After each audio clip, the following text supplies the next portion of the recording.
Salut tout le monde. Il s'agit de la chaîne Encyclopédie, et le livre que nous interpréterons dans cet épisode est Elena Ferrante, Un amour gênant. Il s'agit d'un roman de l'écrivaine italienne Elena Ferrante. Ferrante est l'auteur du célèbre Quatuor de Naples, qui raconte le destin de deux jeunes filles napolitaines et leur amitié de toujours, vendue à plus de 10 millions d'exemplaires dans plus de 40 pays à travers le monde et remporté de nombreux prix sur de nombreuses listes de livres annuels et a été considéré comme l'un des phénomènes littéraires les plus médiatisés et uniques depuis le millénaire. En conséquence, Ferrante a été nommée l'une des 100 personnes les plus influentes au monde par le magazine Time en 2016. On sait très peu de choses sur Ferrante. Elle écrit de manière anonyme et n'est pas apparue en public. Pendant longtemps, les lecteurs du monde entier ne savaient même pas si elle était un écrivain ou une écrivaine. Plus tard, cela a été confirmé sur la base de certains de ses entretiens écrits et de ses lettres. C'était une femme qui est née et a grandi à Naples, en Italie, et a obtenu un diplôme en littérature classique. Elle est maintenant mère et ne vit plus à Naples. Ce livre est la première œuvre littéraire de Ferrante. Il raconte l'histoire d'une femme de 45 ans qui part à la recherche de la vérité sur la mort de sa mère. Ferrante lui-même a conclu un jour, cette histoire parle d'amour pour sa mère, un amour très secret et sincère, mêlé de dégoût. Pourquoi devrions-nous interpréter à nouveau ce livre? Il y a deux raisons. Premièrement, à partir de ce livre, vous pouvez voir les thèmes et les relations entre les personnages qui traversent toutes les œuvres de Ferrante. En d'autres termes, beaucoup de choses dans le Quatuor de Naples sont en fait dans ce livre. C'est déjà la valeur du premier livre d'un écrivain. Vous pouvez souvent voir les choses les plus essentielles et les plus uniques de l'écrivain dans son premier livre. La seconde est qu'il s'agit d'un livre publié en 1992, et qu'une grande partie de son origine est la tendance féministe des années 1970 et 1980, c'est donc un véritable roman féministe. Les romans féministes ont été beaucoup discutés ces dernières années, et vous pouvez utiliser ce livre pour accéder à ce genre littéraire. Ensuite, le livre sera interprété en deux parties. Dans la première partie, nous expliquerons l'intrigue et l'histoire de ce roman. Dans la deuxième partie, nous ferons une légère extension basée sur l'histoire pour explorer le thème de ce roman et ses caractéristiques en tant que roman féministe d'unicité. Première partie. Le roman adopte le cadre d'un roman policier et se déroule à la première personne. L'héroïne Delia attend que sa mère Amalia vienne à Rome pour fêter son 45e anniversaire. Ma mère a pris le train de Naples à Rome 2 jours avant son anniversaire, mais elle n'est toujours pas arrivée. La veille de son anniversaire, sa mère l'a appelée et lui a dit qu'il y avait un homme à côté d'elle qui ne la laissait pas parler, et elle a immédiatement raccroché. Delia pensait que sa mère plaisantait et s'en fichait. Le jour de son anniversaire, à 7 heures du matin, sa mère a rappelé, Delia a demandé où était sa mère, mais sa mère a prononcé beaucoup de gros mots puis a raccroché. Ce n'est qu'à 10 heures du soir que sa mère appela de nouveau en lui disant vaguement qu'un homme la suivait et qu'elle devait venir la secourir. Mais quand Delia lui demanda où elle était, sa mère changea de ton et a dit qu'il valait mieux ne pas y aller. Le lendemain, le corps de ma mère a été retrouvé sur la plage, elle ne portait que des sous-vêtements et tout le reste manquait. Ce qui est encore plus étrange, c'est que les sous-vêtements que porte ma mère ne sont pas du tout ce qu'elle porterait normalement, ils sont en dentelle fine et proviennent d'un magasin de lingerie haut de gamme de Naples, Wood Sisters. La mort d'Amalia a été en réalité un soulagement pour Delia. En grandissant, la dernière chose qu'elle voulait faire était de ressembler à sa mère. Elle pensait qu'elle ne ferait jamais les choses que sa mère faisait, qu'elle porterait les vêtements que sa mère porterait, et elle ne voulait même pas parler la même langue que sa mère. Alors elle a quitté Naples et a résolument arrêté de parler le dialecte napolitain. Maintenant que sa mère est morte, Delia retourne à Naples après de nombreuses années pour célébrer les funérailles de sa mère. Dans une certaine mesure, elle a en fait profité de ces funérailles pour annoncer qu'elle et sa mère s'étaient complètement séparées. Les mots exacts de Delia dans le livre sont « Je savais que je perdais ma mère pour toujours, et c'était exactement ce que je voulais. » Mais des choses étranges se sont produites, qui ont ramené Delia au souvenir de sa mère, la rendant de plus en plus enchevêtrée avec sa mère. Après que sa mère ait été enterrée, Delia est retournée à la maison où vivait sa mère et a constaté que le tiroir où sa mère gardait habituellement ses sous-vêtements était vide et qu'il n'y avait qu'une seule chemise pour homme neuve et de haute qualité. Ma mère a un jeune frère nommé Filippo, qui interagit habituellement avec sa mère, mais Filippo est veuf et fou, et il n'aura jamais une chemise aussi élégante. Plus tard, Delia a trouvé un sac poubelle à côté des toilettes, qui contenait de nombreux vieux vêtements que sa mère portait depuis plus de 10 ans. La mère semblait avoir l'intention de se débarrasser de tout ce qui se trouvait dans son placard. Delia détestait les vêtements de sa mère, mais comme elle n'avait pas de vêtements de rechange, elle ne pouvait porter que les vêtements de sa mère. Elle a dormi puis a été réveillée par un appel téléphonique. Il y avait une voix d'homme à l'autre bout du fil. L'homme a demandé à Delia de venir au dernier étage chercher la valise de sa mère, et en même temps a demandé à Delia de lui donner le sac de vieux vêtements de sa mère. Delia lui a demandé qui il était et il a répondu qu'il était Caserta. C'est un nom que Delia connaît et dont elle a peur. Lorsqu'elle était enfant, chaque fois que sa mère prononçait ce nom à la maison, son père l'attrapait et la battait. Les voisins ont également fourni plus d'informations à Delia. Elle a déclaré que Caserta rendait souvent visite à sa mère, lui apportant à chaque fois des fleurs et des gâteaux en couche, et que chaque fois qu'il venait, sa mère riait très fort. Delia a récupéré la valise, rien dedans ne ressemblait à ce que sa mère aurait possédé, une paire de pantoufles roses, un pyjama en dentelle rouge, 2 robes, des sous-vêtements haut de gamme également de la marque Walk Sisters, une trousse de toilette contenant des produits de beauté, et un portefeuille contenant 220 000 lire, une somme énorme pour la mère. Delia était complètement attirée par ces choses, elle a même essayé d'utiliser les produits cosmétiques de sa mère, mais en même temps, ces choses la rendaient de plus en plus confuse. Qu'est-il arrivé à sa mère? Delia essaie de retrouver Caserta et se rend chez son oncle Filippo pour obtenir plus d'informations sur lui. L'oncle a dit que Caserta et le père de Delia grandissaient. Après la Seconde Guerre mondiale, en 1946 ou 1947, Caserta a suggéré au père de Delia de peindre des tableaux pour les soldats américains stationnés en Italie. Peignez les membres de la famille qui leur manquent. C'était une bonne affaire et bientôt la famille s'est débarrassée d'une vie de manque de nourriture et de vêtements. La mère de Delia n'avait alors que 18 ans et venait de tomber enceinte de Delia. Elle s'occupait habituellement des travaux ménagers et utilisait une machine à coudre pour compléter le revenu familial. Plus tard, mon père a voulu le faire lui-même, mais ma mère s'y est opposée. Selon mon oncle, à partir de ce moment-là, mon père a commencé à battre fréquemment ma mère. Delia se souvient que lorsqu'elle était enfant, sa mère était très prudente et discrète à la maison, elle cachait tous ses chapeaux et foulards colorés de peur d'éveiller les soupçons de son père. Mais elle voyait toujours Caserta. Delia avait dit à son père qu'elle avait vu sa mère et Caserta s'embrasser. Le père et son oncle ont donné une leçon à Caserta. Caserta vendit plus tard le magasin et quitta la ville avec sa femme et son fils. Des rumeurs courent selon lesquelles il vendait des médicaments et dirigeait une imprimerie. Plus tard, un incendie a détruit l'imprimerie. Il a pris une grosse somme d'argent de l'assurance pour aller dans une autre ville et y vivre bien. Mais certaines personnes disent que son esprit n'est pas normal et qu'il devient de plus en plus bizarre. Delia s'est ensuite rendue au magasin, Walk Sisters, et a demandé au vendeur si elle se souvenait de sa mère, Amalia. L'employé a dit qu'il ne savait pas. Delia a regardé le magasin, qui était rempli de femmes riches, et a imaginé à quoi devait ressembler sa mère lorsqu'elle est entrée. L'employé a pensé à tort qu'elle était là pour rendre ou échanger des marchandises, alors il a essayé de la chasser. Delia a sorti la carte d'identité de sa mère pour s'expliquer, mais un homme nommé Bredney l'a quand même chassée de force. À l'extérieur du magasin, Delia a accidentellement jeté un coup d'œil à la carte d'identité de sa mère et a trouvé que la photo sur la carte d'identité était très étrange. Quelqu'un a rasé la frange du front et les cheveux longs des deux côtés des joues sur la photo et a utilisé un crayon pour tracer très fort les lignes sur le visage. De cette façon, la photo ne ressemblait en rien à ma mère, mais plus comme Delia. Delia n'osait pas dire ces choses à son oncle, qui sentait que son oncle ne ferait que mal comprendre encore plus sa mère. Elle et son oncle sont allés boire du café, mais au milieu du verre, son oncle s'est soudainement précipité dans la rue. Delia a couru et vit que son oncle poursuivait Caserta. Tous les trois couraient sauvagement dans les rues chaotiques. Delia perdit la trace de son oncle, mais suivit Caserta de près. Alors qu'il était enfin sur le point de rattraper son retard, une autre personne est sortie en courant, l'homme du magasin Walk Sisters, Brady. Bradeny a arrêté Delia et lui a demandé d'arrêter de poursuivre, disant qu'il était le fils de Caserta. Bradeny s'est excusé auprès de Delia au nom de son père. Il a déclaré que le cerveau de Caserta avait complètement perdu son influence en vieillissant, qu'il se promenait et harcelait les autres, et qu'il ne pouvait rien y faire. Il a également dit que la mère de Delia était une femme extraordinaire. Bradeny a invité Delia à dîner, mais quand il est arrivé à l'hôtel, Bradeny s'est rendu compte qu'il avait encore des divertissements, il ne pouvait donc que laisser Delia aller dans la chambre à l'étage de l'hôtel pour se reposer. Delia entra dans la chambre, prit une douche et enfila le pyjama en satin rose et la jupe bleue qu'elle avait sortie de la valise de sa mère, qui lui allait étonnamment bien. Elle réalisa soudain que ces choses pourraient être ce que sa mère lui avait acheté comme cadeau d'anniversaire. Quand j'étais enfant, ma mère faisait toujours semblant d'oublier les jours qui devaient être célébrés, puis cachait secrètement les cadeaux. Lorsque les cadeaux étaient découverts, elle était plus heureuse que le destinataire. Delia a mis sa main dans la poche de son pyjama, et il y avait bien une carte d'anniversaire à l'intérieur, qui disait « Joyeux anniversaire, Delia, ta mère ».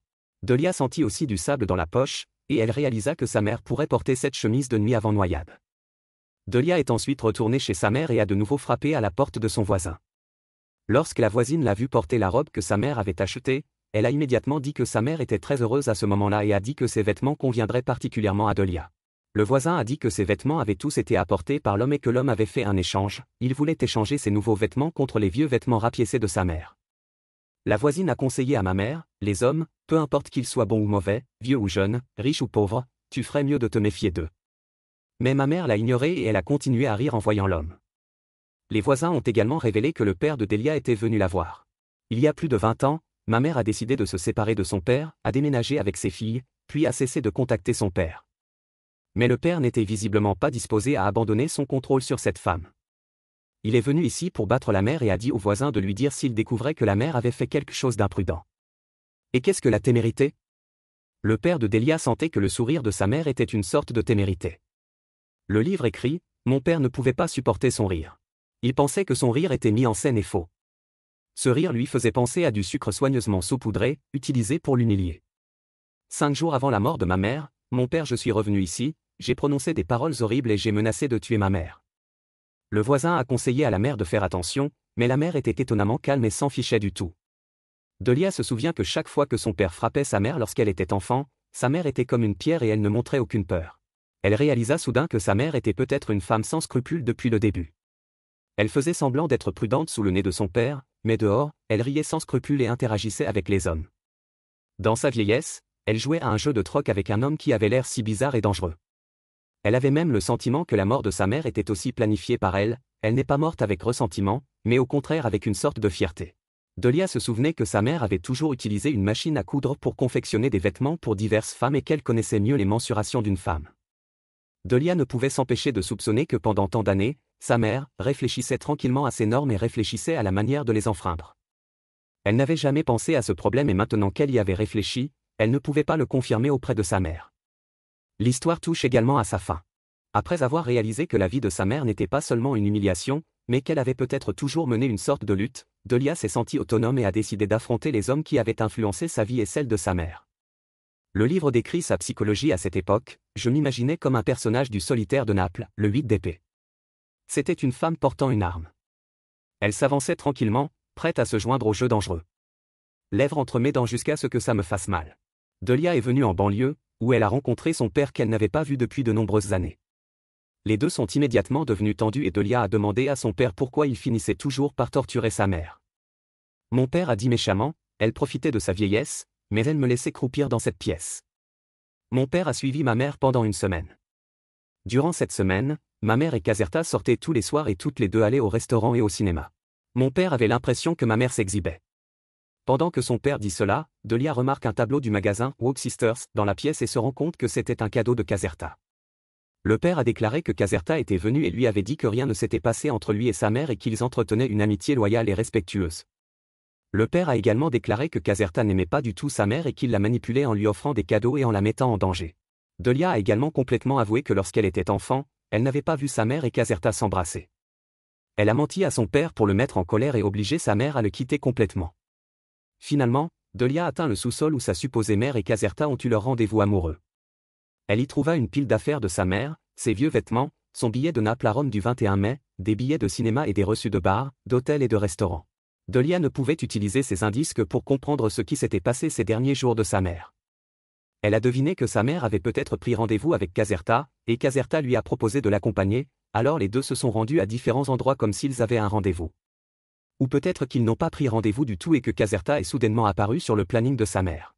Peut-être qu'il torturait encore sa mère de manière intelligente, comme le disait son père, et que sa mère a coopéré à son jeu. Suicide marquait la fin du match. Ou peut-être que tout a été décidé par la mère, qui a planifié sa mort et a demandé à Caserta d'offrir la valise à sa fille avant sa mort. En bref, Delia peut proposer différentes versions de l'histoire. Le déroulement de la vie de sa mère dépend entièrement de la façon dont elle, en tant que fille, la comprend et la raconte. Toujours dans ce sous-sol, Delia a également retrouvé le costume bleu que portait sa mère lorsqu'elle a quitté Naples. Ma mère cousait cette robe depuis des décennies, essayant de la rendre adaptée à toutes les occasions qui étaient importantes pour elle. Delia sentait que cette robe était comme un substitut, que sa mère s'était cousu, un autre corps de sa mère. Delia a enfilé la robe, est sortie du sous-sol, a pris le train et s'est rendue à la plage où sa mère s'est noyée. Elle s'est assise sur la plage, a sorti sa carte d'identité et a commencé à dessiner sur la photo. Elle était à l'origine si résistante à sa mère Amalia, mais maintenant elle s'est dessinée pour ressembler à sa mère. À la fin du roman, Delia dit « En fait, Amalia a toujours été là, et je suis Amalia ». C'est à ce moment-là que le roman se termine. Vous devriez pouvoir sentir que l'intrigue du roman n'est pas compliquée, mais ce roman n'est en fait pas si facile à lire et nécessite beaucoup de lecteurs. Il est plein de métaphores, de symboles, de techniques littéraires expérimentales et d'un grand nombre de personnages complexes et tordus. En particulier, la relation mère-fille entre Delia et Amalia est parfois pertinente et parfois difficile à comprendre. Alors, que veut exactement exprimer Ferrante à travers cette mère et cette fille ? Dans la deuxième partie, nous explorerons le thème de ce roman et sa singularité. La seconde partie.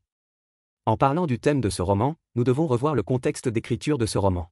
Nous avons mentionné plus tôt que ce roman est né dans le courant féministe des années 1970 et 1980.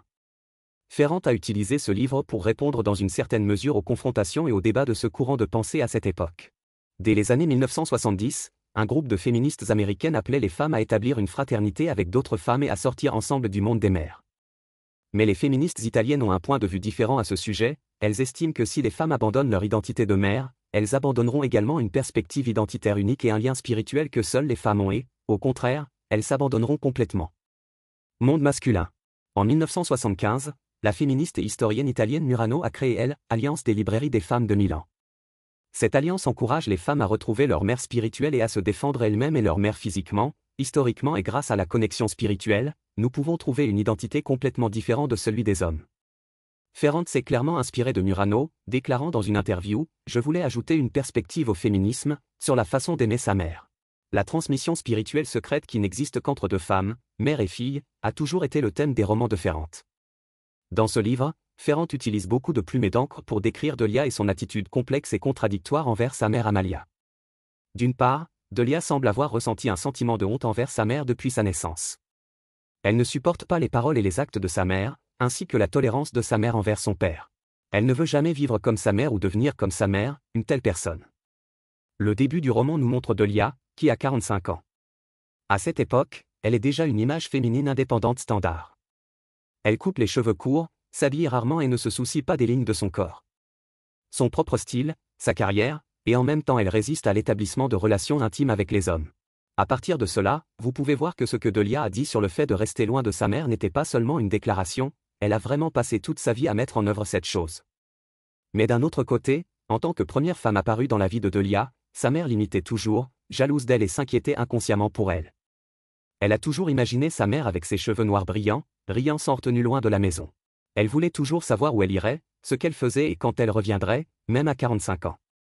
C'était toujours le cas. Ferrand continue de montrer les multiples aspects de la relation mère-fille dans le roman, montrant à la fois le côté tendre et aqueux et le côté trouble et obscur, ce qui rend la relation mère-fille de plus en plus difficile à résumer, mais cela révèle aussi une profondeur qu'on peut difficilement imaginer. Et le pouvoir caché dans la relation mère-fille émerge peu à peu. Dans le roman, la mère a finalement décidé de quitter son père viol et de commencer une nouvelle vie après que sa fille ait planifié une opération de dénonciation mêlant insatisfaction, ressentiment, inquiétude, coercition et autres émotions. Après la mort de sa mère, la fille est rentrée chez elle. En observant la vie de ma mère, j'ai peu à peu trouvé une trace de courage pour affronter ce monde plein de dangers et dominé par les hommes. Tout cela montre le grand pouvoir contenu dans la relation entre la mère et la fille, qui est suffisant pour aider la mère et la fille à déménager vers un endroit plus large. En allant plus loin, Ferrand a en fait souligné comment la relation mère-fille affecte la perception qu'une femme a d'elle-même. Delia a d'abord essayé de devenir indépendante en se débarrassant de sa mère. Dans le roman, elle dit sans embâche « Je veux être moi-même et me détacher d'elle. Tout doit être reconstruit. » En conséquence, elle a fait de son mieux pour effacer les caractéristiques liées à sa mère et, dans une certaine mesure, elle a également effacé les caractéristiques du fait d'être une femme. Mais à mesure qu'elle grandissait, surtout après avoir vécu la mort de sa mère, elle découvrit que ce moi n'était pas vraiment établi, et elle dut commencer à admettre, appeler l'acte d'être forcée d'échapper au corps d'une femme, et comment naïf et irréfléchi. Plus tard, dans le processus de recherche de la vérité sur le suicide de sa mère, elle s'est construite un nouveau moi en reconnaissant à nouveau sa mère. Le roman nous révèle qu'en fin de compte, ce n'est qu'en comprenant le sort de sa mère qu'elle pourra vraiment comprendre la situation et la valeur d'une femme dans ce monde dominé par les hommes, et comment elle peut s'en sortir. À la fin du roman, Delia est passée de la haine des vêtements de sa mère à l'enfilage des vêtements que sa mère avait passé toute sa vie à construire comme son propre corps. Lorsqu'elle est arrivée au bord de la mer, elle a dit « En fait, Amalia a toujours été là. Je m'appelle Amalia. » On peut dire qu'à ce stade, elle n'a finalement plus résisté à sa mère. Elle s'est acceptée comme mère. Dans une certaine mesure, elle a effectivement accepté son identité et son destin de femme. Elle a accepté cela, elle passerait toute sa vie à apprendre à vivre avec cette identité et ce destin. Sur ce point, Ferrand s'inscrit pleinement dans la tendance féministe des années 1970 que nous avons évoquée plus haut, les femmes devraient établir une identité complètement différente de celle des hommes en défendant leur mère. Il faut également mentionner que Ferrand a établi un modèle pour l'écriture féminine à travers son écriture minutieuse de la relation entre mère et fille. On parle beaucoup de « l'écriture des femmes » de nos jours. Qu'est-ce que l'écriture des femmes? En fait, cela ne signifie pas que les œuvres écrites par des femmes écrivains soient appelées écriture féminine. Une femme est susceptible d'écrire selon les normes fixées par les hommes. Par exemple, Ferrand elle-même a déclaré qu'elle imitait depuis longtemps les grands écrivains masculins. Et a écrit ces femmes qui ont traversé des épreuves, sont très libres et ont une grande persévérance. Pour parler franchement, ce sont des femmes qui aspirent à vivre comme des hommes. Plus tard, elle a compris que ce n'était pas possible. C'est pourquoi Ferrand a toujours souligné la nécessité d'établir une tradition d'écriture féminine. Elle estime que les écrivaines doivent être audacieuses, voire rebelles, pour créer de véritables personnages féminins et créer leur propre thème et langage littéraire. Dans une interview accordée à The Paris Review, Ferrand a expliqué, en tant que femme, nous voulons construire un monde littéraire fort, riche et vaste, aussi riche, voire plus riche, que celui des écrivains masculins. Par conséquent, nous voulons mieux armer, nous devons creuser plus profondément nos différences et utiliser des outils avancés pour les creuser. Prenons ce livre comme exemple, dans ce roman, Ferrand n'a pas utilisé un langage rationnel et sobre que nous avons toujours admiré, mais un langage que l'on peut qualifier de chaotique. La narration de Delia est calme, sobre et décente au début, mais au fur et à mesure que l'histoire se développe, le langage devient excité, plein d'inquiétude et de colère, et semble sur le point de s'effondrer à tout moment. À mesure que ces deux états narratifs alternent, vous réaliserez de plus en plus clairement que la langue dite décente est en réalité une langue qui est supprimée et qui répond aux attentes des autres. Et dans ces langues chaotiques se cachent les voix des femmes les plus uniques et les plus authentiques. En tant que premier livre de Ferrand, ce livre est immature tant dans son contenu que dans sa technique par rapport à ses œuvres ultérieures. Il a également été critiqué par certains critiques de livres pour cette raison, mais il y a un point. Il ne fait aucun doute que Ferrand a fouillé le thème littéraire de relations mère-fille et élargi encore le territoire de l'écriture féminine. Auparavant, des thèmes tels que la relation mère-fille, l'amitié féminine et l'amour féminin étaient considérés comme des thèmes pas assez sérieux ou profonds et méprisés par le monde littéraire. Cependant, les œuvres de Ferrand montrent que dans ces thèmes, en fait, il est également possible d'écrire sur la nature humaine complexe, l'histoire mouvementée et le destin éternel, en particulier sur la voix des femmes. Par conséquent, ces thèmes devraient sans aucun doute être des thèmes importants dans le monde littéraire et méritent d'être fermement écrits. Maintenant que ce livre est terminé, passons en revue et résumons-le. Ce livre est la première œuvre littéraire de l'écrivain italien Ferrand. Dans la première partie, nous avons passé en revue l'intrigue de ce roman. En termes simples, il s'agit de l'histoire de la recherche d'une mère. C'est comme un roman policier, il raconte l'histoire de la mère de Delia qui a été retrouvée noyée au bord de la mer, alors Delia s'est lancée dans une quête pour découvrir la vérité sur la mort de sa mère. Ce faisant, elle a dû reconnaître et découvrir à nouveau sa mère, ainsi qu'elle-même. Dans la deuxième partie, nous abordons les thèmes du roman. Ce roman répond à la tendance idéologique féministe des années 1970 et 1980. Il tente de nous révéler la relation mère-fille qui est bien plus secrète et complexe qu'on l'imagine, mais en revanche très touchante et vaste. Avec le temps, cela nous fait prendre conscience qu'une telle relation mère-fille affecte profondément la perception d'elles-mêmes des femmes, leur permettant d'établir une identité complètement différente de celle des hommes. Dans le même temps, ce roman constitue également un modèle pour l'écriture féminine. En tant qu'écrivaine, Ferrand insiste sur l'exploration de ce qui la rend unique aux hommes et unique au monde littéraire masculin.